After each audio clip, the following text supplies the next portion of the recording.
Hello, Tammanah. So glad you're here with us today. All right. The only way to describe our next guest is super. A superstar, a super dancer, a superhero, and also a massive fan of The Lord of the Rings. All right, ladies and gentlemen, please put your hands together and welcome on stage Hrithik Roshan.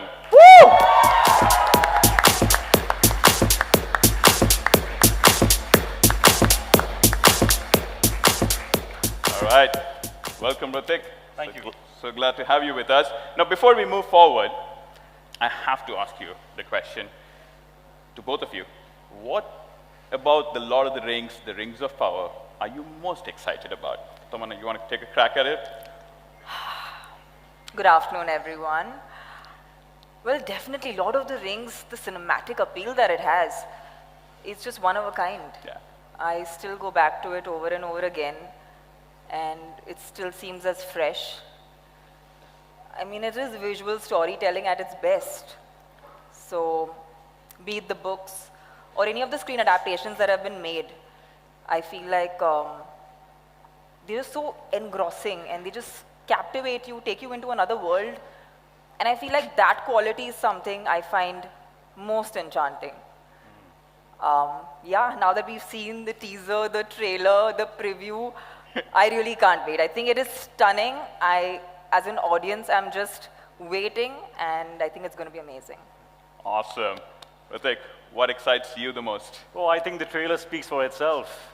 Yeah. This is the kind of stuff that I aspire for. You know, it does something to my cells. It's visual extravaganza meeting great content. You know, and I'm just excited and thrilled that I'm going to be able to watch The Middle Ages on Prime Video on 2nd September. I also have a little tale to tell, Okay. if I may. Please. There's a little connection between me and The Lord of the Rings that I don't think anybody knows. And I recall this morning. So one random day back in 2004, my dad put on The Lord of the Rings Part 1, saw the film, couldn't stop, saw Part 2, couldn't stop, saw Part 3. And then he gave me a call, and he was just talking about the way they've used this one great, incredible idea, and then progressed and had this progression which was so incredible. And why can't we do that? So I said, okay, yeah, what are you talking about? And he said, why can't we take Koi Mil Gaya, which is one of our previous films, and have a progression and build on that? And that was the birth of Krrish. Wow. So if there was no Lord of the Rings, there'd be no Krrish. So I'm going to take this opportunity to give my little thanks to the Lord of the Rings for making Krrish happen. Awesome. Well, thank you, Tammanah. Thank you, Hrithik. It's been an absolute labor of love for us bringing this series to you.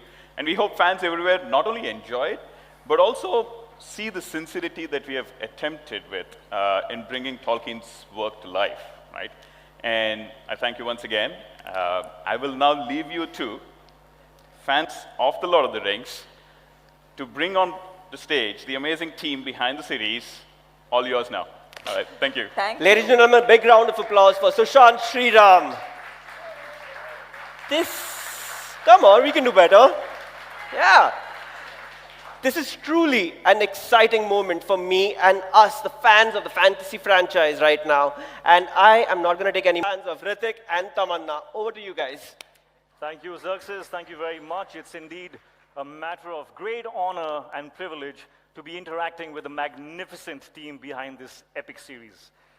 And I think the time has come. So ladies and gentlemen, please put your hands together for our incredible showrunner, Mr. J.D. Payne. Oh, here.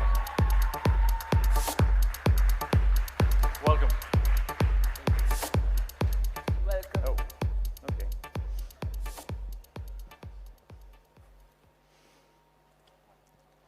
Hrithik, Tammanah, thank you. Thank you both. Thank you.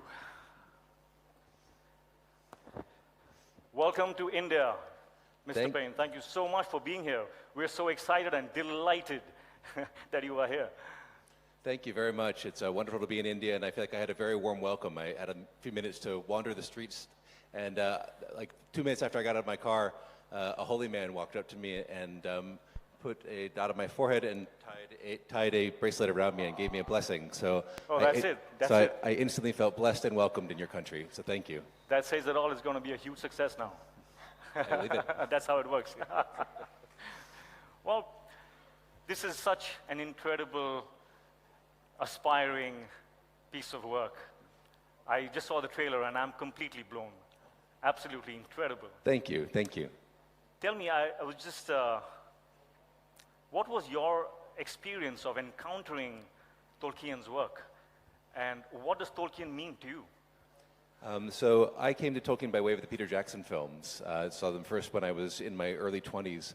And they were one of the few films that came out when I was an adult that got into my heart the way that films used to when I was a kid.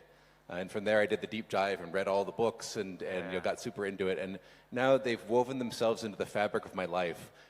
Very rare does a day go by that I don't reference something happening in my life by way of Lord of the Rings, saying I feel like Frodo carrying the ring today, or you know, when weddings or funerals come along, Tolkien quotes always make their way into my toasts or eulogies. So Tolkien is just part of my soul. I can see the passion, and it shows in your work. And you have your incredible cast here with you. Oh, they're absolutely amazing. Yeah, I'm really excited for you incredible. to meet them. I've always believed that, you know, casting is one of the most difficult aspects of filmmaking. How was this process for you? How difficult was it for you? Well, so we knew we had to get this right. The story we're telling is an amazing story. It's Tolkien's untold story of the Second Age. So we're telling the story of the forging of the Rings of Power, the rise of the Dark Lord Sauron, the fall of Numenor, and finally the last alliance of elves and men. And so to be able to bring that really to life, we knew we needed a cast that was really special. And so we had really two criteria for our cast. And one, they had to be amazing performers, but two, they had to have Middle-earth in them. You had to look in their eyes and feel like they could have stepped out of a magical portal and been from Middle-earth transported to our world. And so we auditioned hundreds and hundreds of people for every single role and found 22 needles in 22 haystacks. That's incredible. How long was the process? For quite a long time. I mean, it took basically a year to find, you know, our entire cast. That's incredible, absolutely incredible. And is this the first time that you're working with Amazon Studios? Yes. What was that experience like? Amazing.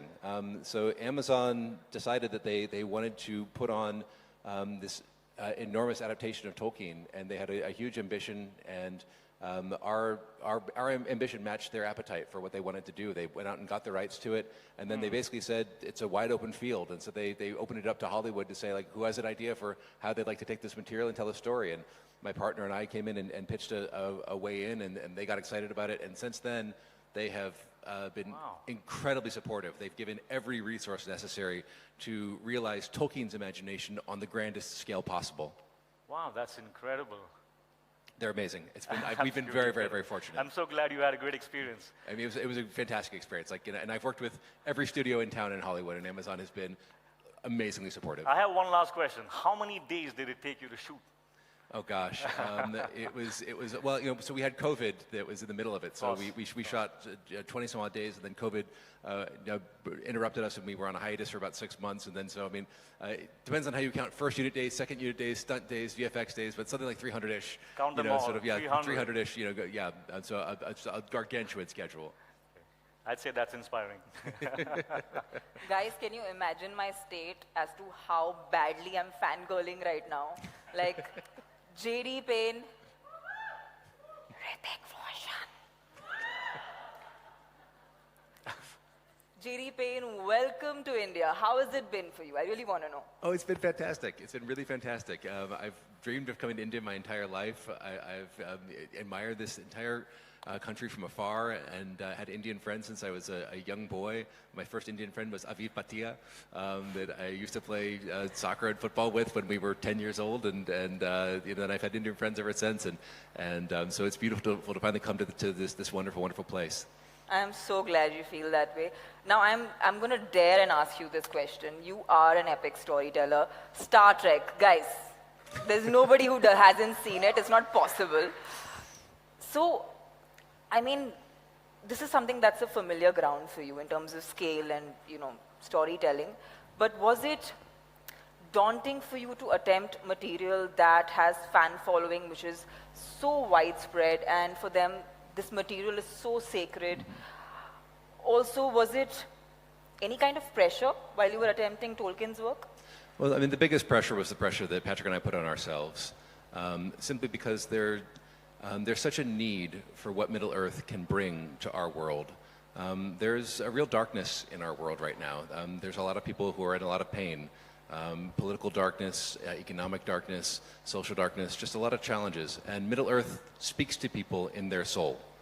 It's one of the reasons why Tolkien's work has been, next to like the Bible, the Quran, and certain writings of Mao Zedong, Tolkien has been the most selling work of all time. And I think that's because no matter what country people come from, no matter what background they have, when people find Tolkien, it goes past all of those other things and finds them in their heart and in their soul. And so we felt like we needed to capture that special feeling of Tolkien. Because really the Second Age, the story I mentioned a moment ago, Tolkien sketched it out, but he didn't do it in a ton of detail in a lot of parts. So there was a lot of things where we had to very carefully excavate what he had shown us, but then also to continue to connect the dots and fill some of the gaps in where necessary. So we tried to do that in as Tolkienian a way as possible, to be able to bring that light and that feeling of Middle-earth. And I could say that one of my best moments so far was we showed some Tolkien superfans about 20 minutes of the show, and we were sort of flies on the wall sitting in the back of the auditorium, and I heard someone asked, well, what did you guys think of it? And one of them said, it just feels like Middle-earth. And I spontaneously broke into tears. And I was like, that's all I wanted to accomplish. That is amazing. Well, हम पहली बार कर रहे हैं यार, एक ताली तो मार लो हमारे लिए. Thank you, guys. Yeah, I think it's been so nice, knowing these things from you. But I really want to meet the cast. Yeah, entire cast. Totally excited to bring them out. Yeah, I'm happy to introduce them. Shall we? Yeah, guys, you want to start walking on out, and I'll give introductions as you do. I think first I see. Stand up. Do I see Nazanin Bonyadi? I think is our first one back there. So we have Nazanin Bonyadi, who plays Bronwyn. Welcome. Woo! We have Maxim Baldry, who plays Isildur.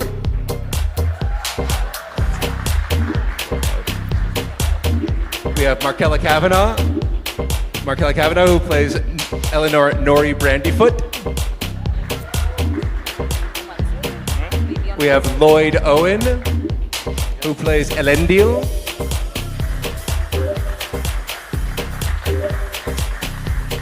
We have Sara Zagarbani, who plays Marigold Brandyfoot.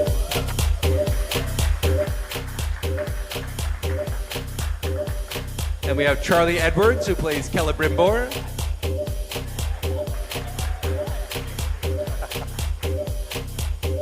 And Megan Richards, who plays Poppy.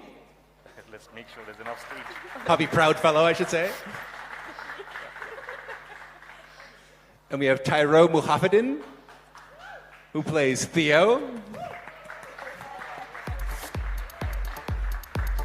And we have Emma Horvath, who plays Arian.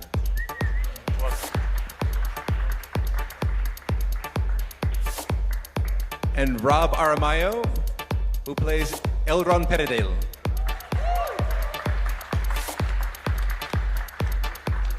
And I think that's it. Everyone, one more welcome for our entire Lord of the Rings cast.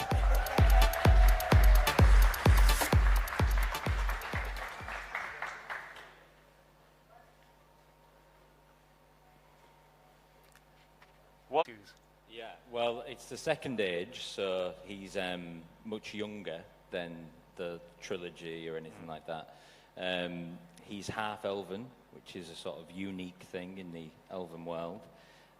He's young, he's ambitious, he's serving his king, and yeah, curious about different cultures and stuff. Was it fun? Very fun. Very Was it fun. hard? Very hard, yeah. Yeah. Then it was fun.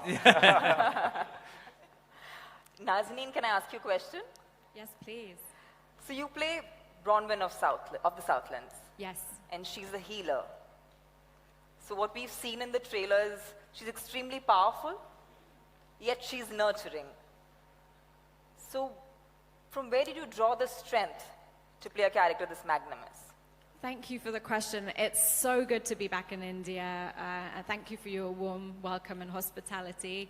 I love playing Bronwyn because she's so multifaceted. She's, as you said, a healer, a single mother to a rebellious teenage son played by Tyro, in a forbidden romance with an elf Arondir who is tasked with watching over the Southlanders. I play a Southlander who historically her ancestors chose the wrong side. They chose evil over good, and she's trying very hard to redeem them. What I love about her is that she is very resilient and strong, as you said, as well as nurturing. And I was going to be a doctor before I started acting. I have a degree in biology, so that side of her, the healing side, resonates with me. But also her determination to redeem her people and to liberate them from the forces of evil of their past, the shackles of their past, really resonates with me as an activist, because I'm a long-time activist for my homeland, Iran, human rights activist. And women in Iran and in many places in the world are at the forefront of the move towards democracy, freedom, and human rights. And so that's where I drew inspiration. That's amazing. That's amazing. And may I just say, I have seen your work, and I think you're an incredible actor. And thank you for all the wonderful things that you're doing and you're standing for. Thank you very much. Thank you. Excellent. Tyro, my man. How's it going? You play Theo, right? Yes. And you're the youngest of them all. Looks like it, yeah. What was it like? What's the experience, man? Well, I mean, I think this is kind of big for everyone because it's not every day you get to work on The Lord of the Rings, which is huge. But, you know, thank you to JD for entrusting me with the role, given my inexperience, I guess you could say. But, no, I think the whole cast has been really, really, really supportive and, you know, have really taken me under their wing, especially Naz. You know, I was very, very nervous and anxious. I came from working on sets with like 5 people as the crew to hundreds. And, you know, it was very, very overwhelming. But, you know, with J.A. and, you know, Wayne and Charlotte and Naz, Ismail, Ian, everyone that I worked with just made me feel so comfortable and helped me do my job, which is ultimately the most important thing. And yeah, I went from Perth to Mumbai in front of all these beautiful people, and I'm here. And yeah, how's it going, everyone? Yeah, I'm truly, truly blessed. That's amazing, man. You almost look in character. Oh, yeah. I like it. I like the style. Thank you. It's a Middle Earth orange. It's Middle Earth orange. And Charles, Yes. hi. Yes, hi. Seen your work, big fan. Thank you very much. Everyone knows the famous Elven characters of Galadriel and Elrond, but I believe there is no story without you. Do you agree? I'd have to agree with that, yes. Good answer. Although, no, obviously there are many, many other stories and themes in Tolkien and in our show, but ultimately the story of the Rings of Power is the one that brings them all to a head. But that's what's so interesting about Tolkien. For such a major storyline, he gives Celebrimbor very little page space. He's mentioned briefly, and those contradict each other, those mentions. So what our hunt, the showrunners, myself, the heads of department, the directors and the writers, is to find the hooks that Tolkien has given us, hang a few things on there, see how that goes, and then rummage around in the wardrobe a little more, see what else one can find in there, a few more hooks, a few more bits and pieces, hang it all up and see how it looks. And it's also the first time that Celebrimbor has been featured in a live-action adaptation of Tolkien's stories, so I'm very much looking forward to seeing what you all think about him. Amazing.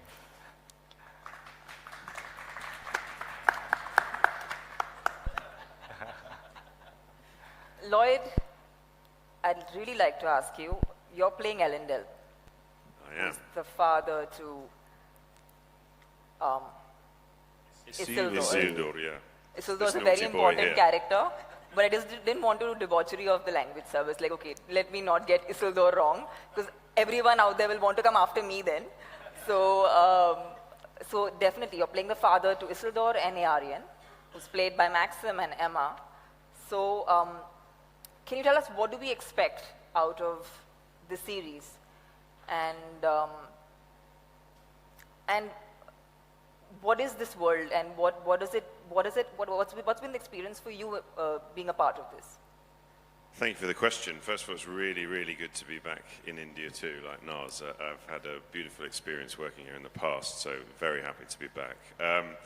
Yes, Elendil, who is, as we see him at the beginning of the series, he's a sea captain, very capable man, but he's been widowed and he's trying to deal with his grieving adult children, two of whom are present here in Maxim and Emma, as you say. And he's a very well-known character in the Legendarium, and many fans of the movies would have seen him in brief, but if you read the books, he's referred back to a lot, and he's a sort of hero archetype.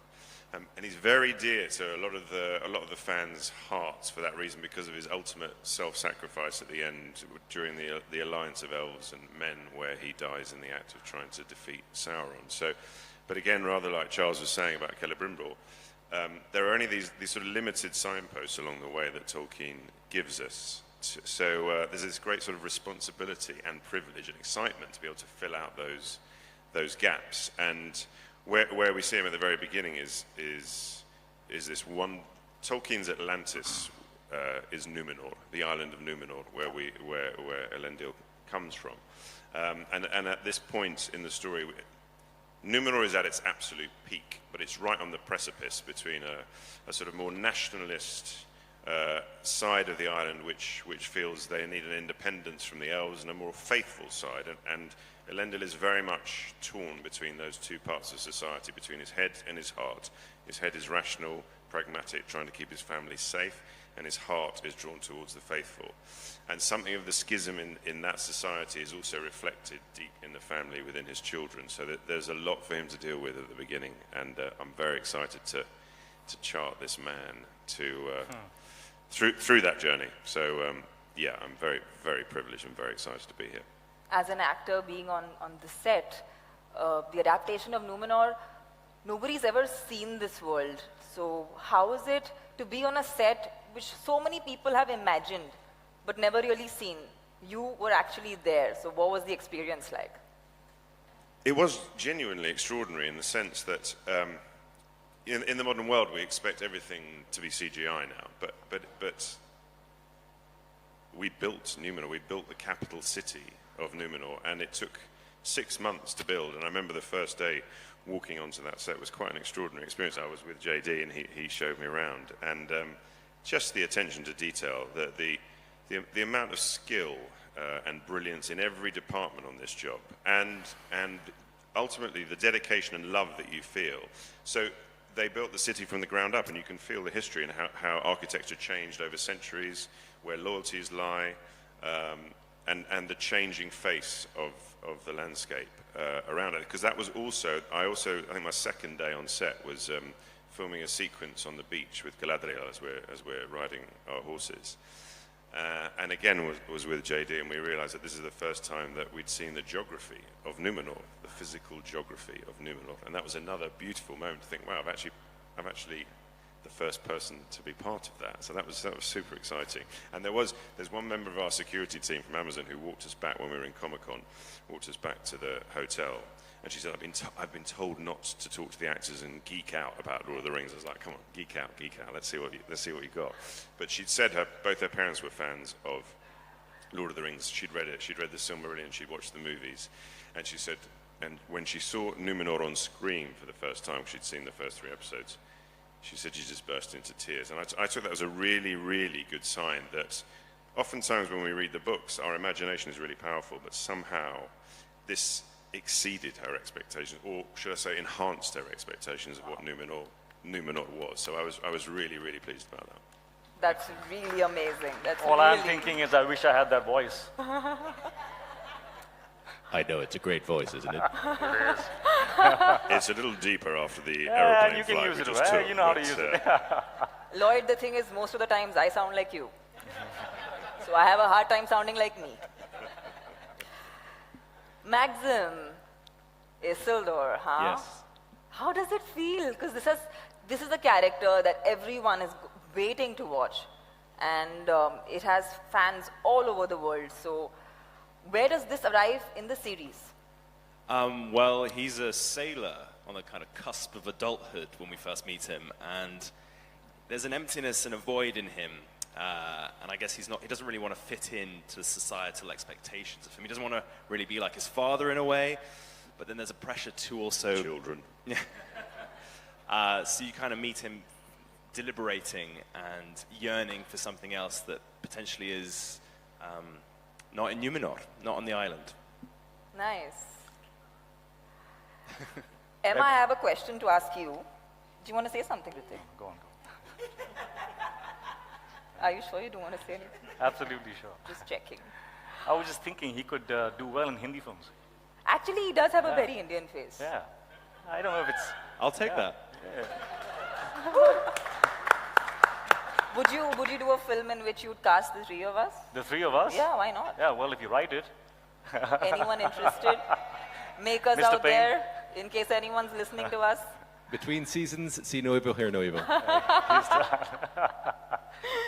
Emma, your character. Hi. How is Mumbai treating you? Please tell me. It's awesome. It's I'm awesome. so happy to be here. I've never even been to Asia, so this is, I mean, Wow. continental and country-wise, I'm like, wow, totally new. And when did you come in, if I may ask? Sorry? When did you reach here, if I may ask? 3 a.m. this morning. And she looks so stunning. Guys, All of you big guys. round of That's applause for just incredible. that absolute beauty. Emma, you're playing Aryan, Yes. and that's a beautiful name. Yeah, I love it. Do you love it? Yeah, I think it sounds very magical. It means sea maiden. Sea Maiden. Nice. Oh, that's beautiful. I was about to ask you, what does it mean? About Okay. the name, yeah? Good. That's but does this have any significance with, is it relevant in any way to the islands of Numenor, or is there any significance as to how that's a part of how you created the character? Yes, Numenor is a very nautical society, and so it's very apt that she's named after the sea. Isildur means servant of the moon, and Anarion, the middle child, is a reference to the sun. So her siblings, their names reference sort of celestial, heavenly bodies, and her name is quite grounded, which is very apt because the schism that Lloyd was mentioning that's occurring on the island is also starting to take shape within the family. She's immensely proud of her people and the island and the beauty that they've created and the society that they've created. And she's quite frustrated with both of her brothers who have these sort of romantic ideas of the past and spend a lot of time sort of looking up. And she's very much looking down at the beauty that her people have created. So,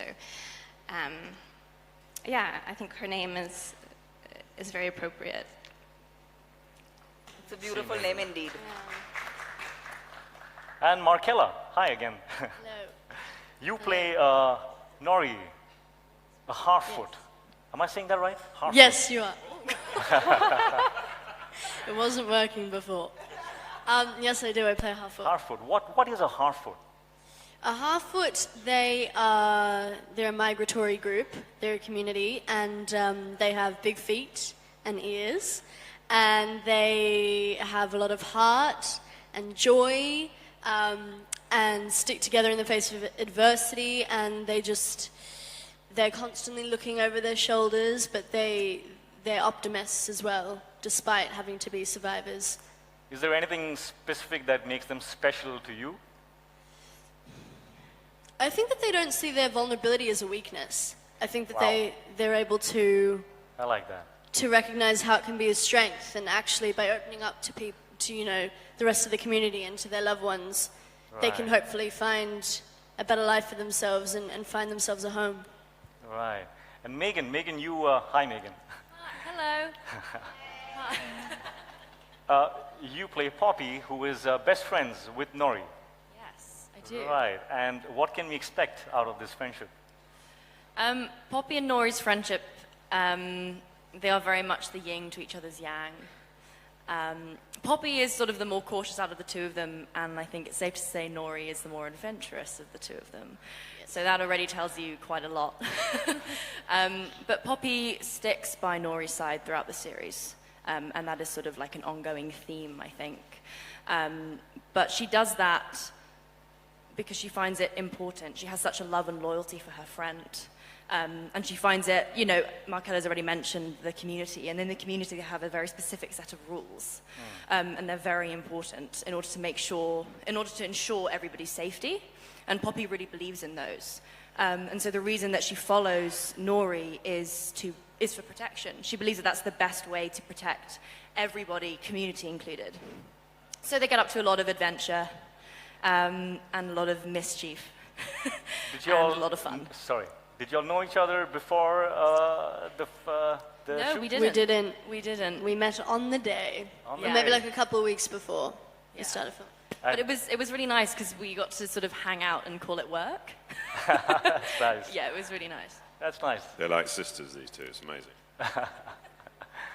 And Sarah, you have been a fan of the books and the films, and now you get to play the matriarch of the Brandyfoot Harfoot family. I do, yes. Wow, what was that like for you? Well, it's amazing. I just suddenly realised there's 3 parents here with naughty children. Actually, that's a bit of a theme of today. I haven't actually done interviews with the other parents here, so it's quite funny.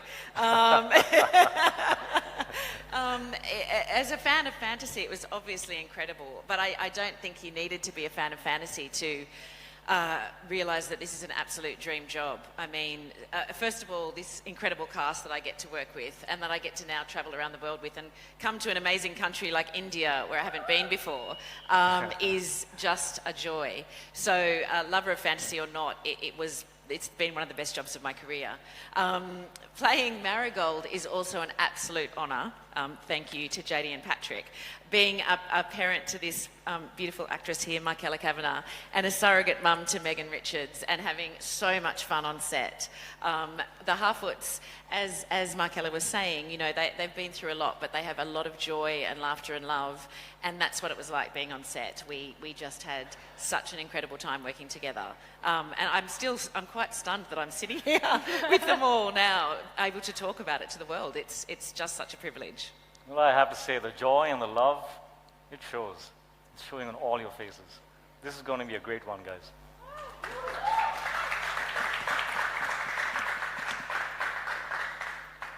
JD, to round this off, do you have anything that you want to tell our lovely audiences? And also, do my elfish ears make a cut?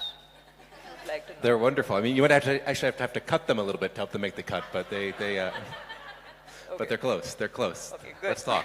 Have your people call my people. That sounds like a plan.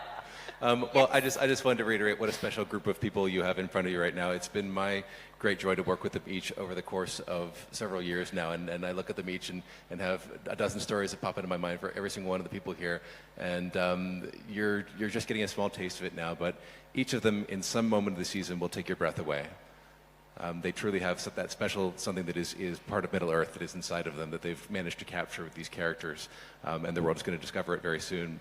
And also, a few last things I'd love to say is that I take it here, many people are fans of Tolkien, but if you haven't ever experienced Tolkien before, if you've never even worn a ring before, and have no idea or if you wandered off the street, or if this is reaching someone who hasn't experienced Middle-earth, you don't need to know anything about Tolkien to enjoy this show. You can walk in off the street having never seen any of the movies, having never read any of the books, and the show will sweep you away and tell you all that you need to know about Middle-earth, and then hopefully point you back to the books because they're really worth doing the deep dive on. They're books that really stay with you and get inside of you in a very unique and special way.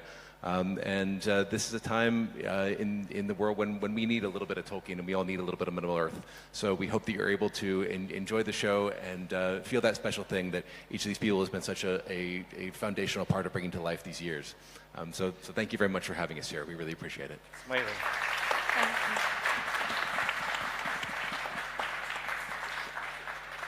I have to say this to JD, to the entire cast and crew, that this is something that I personally believed in, that cinema in any language, anywhere in the world, the moment it is based on human emotions, basic human emotions, it always cuts through all. There's no language needed, there's no country needed, and I feel like that faith that I have in the cinema that I want to do has been reaffirmed by Rings of Power. So thank you all for coming here and being a part of this press conference. We're so excited for this, and we can't wait to see the series. Thank you so much, Tammanah, and thank you, Hrithik. Thank you very much.